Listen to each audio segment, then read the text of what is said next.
नमस्कार, मैं हूं प्रगति पचोली। स्वागत है आपका उत्तराखंड विशेष में।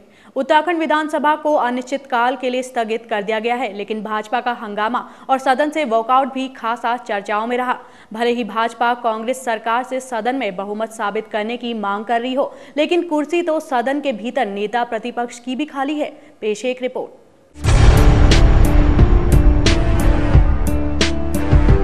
3 दिन का विधानसभा सत्र, लेकिन कांग्रेस को चर्चा करने को मिला सिर्फ एक दिन, वो भी बिना विपक्ष के।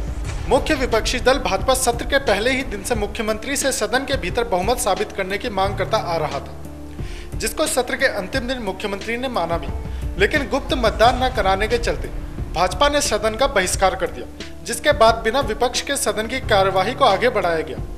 संसदीय कार्य मंत्री इंदिरा हृदयेश की माने तो भाजपा के कई विधायक पुराने हैं और उनको नियम कानून समझाने की जरूरत नहीं है कि अब या तो उन्हें हम परंपरा और नियम सिखाएं, उनमें बहुत से पुराने लोग हैं। संसद में भी जब इलेक्ट्रॉनिक वो फेल हो जाता है सिस्टम, तो वो भी खड़े होकर गणना करते।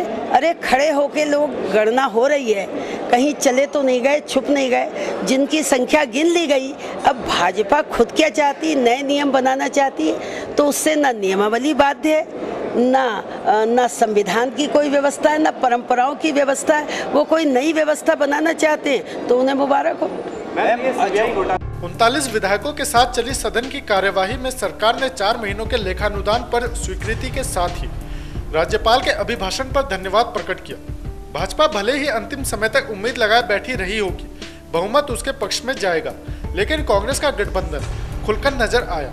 सदन से वॉकआउट करने के बाद भाजपा विधायकों ने दोबारा सदन में कदम नहीं रखा, लेकिन सरकार ने सभी कामों को पूरा किया, जिसके बाद विधानसभा अध्यक्ष ने सदन की कार्यवाही को अनिश्चित काल तक के लिए स्थगित कर दिया है। स्वाभाविक है कि हमारे राज्यपाल के अभिभाषण पर धन्यवाद प्रस्ताव पास होना था, लेखा अनुदान वोट ऑन अकाउंट उसे पारित होना था, तो हम लंच से पहले, दोपहर के भोजन से पहले हमने राज्यपाल के अभिभाषण को पारित किया और इसके पश्चात हमने लेखानुदान पारित कर लिया। अब सदन अनिश्चित काल के लिए स्थगित हो गया है। अब बजट सत्र बुलाया जाएगा, जिसकी सूचना आप सबको मिल जाएगी।